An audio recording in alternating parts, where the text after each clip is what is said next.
Grand Rising, great morning. Now, I really want to address this because I see that it's a common theme that I keep hearing, under people's breath or like, just around ambiently. He doesn't know what he's talking about or he's crazy because I used to be on the caseload.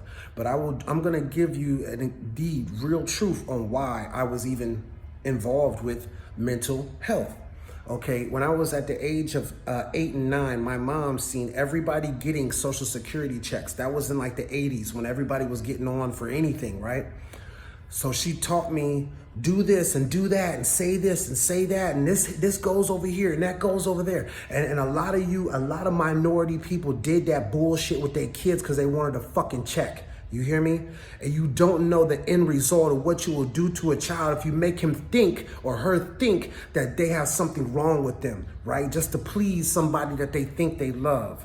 So it worked, right? So now I get a check, but now I'm on this medicine, right? For attention deficit hyperactive disorder. There wasn't shit wrong with me. There's nothing wrong with me, right? So as I grew up, I got this check.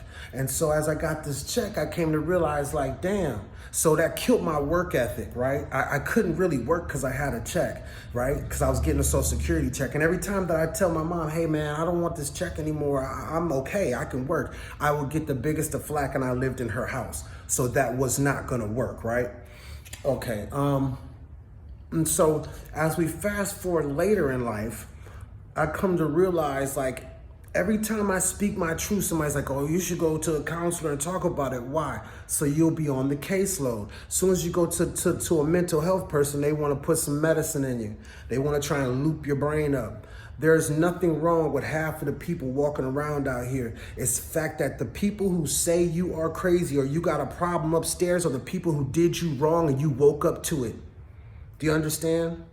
Now, Mom, you may not like this, but I gotta tell my truth because people wanna know when and where did this shit begin? Because you gotta find a beginning to that. So that's the beginning of where they say I'm crazy.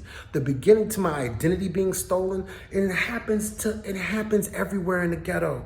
All these parents put shit in their kids' names, right? And you think, oh, that's okay. No, you're damaging your child's credit before he or she even gets grown, right? Did that dumbass shit to me. And then beyond that, right? I'm in prison. When I'm in prison, I get a call from my mom, well, I call her, you know what I'm saying? I'm like, what you doing? She, oh, we went to Florida. I went to Florida to see her cousin Della. Ding, ding, ding. Anyway, so Florida. Now, you'll see the video I said before. Somebody had used my identification, got a driver's license up out of Florida, and I had never got a driver's license. When I got out of prison, I saw that, right? Boom. And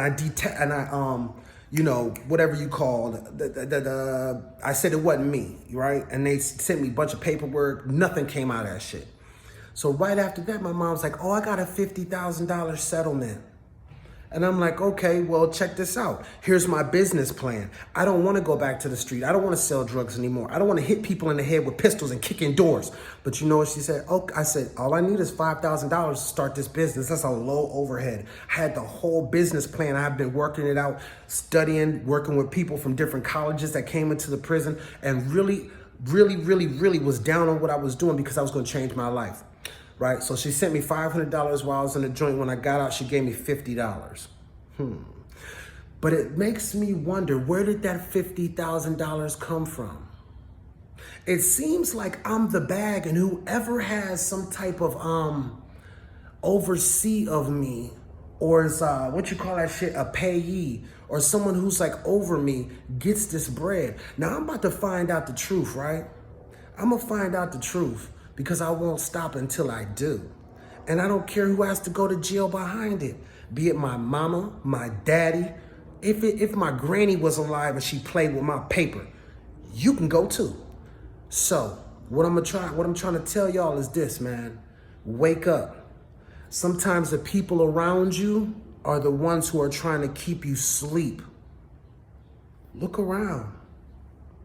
Is every time you speak your mind, is it a strange narrative? Do they want to sweep it under the rug?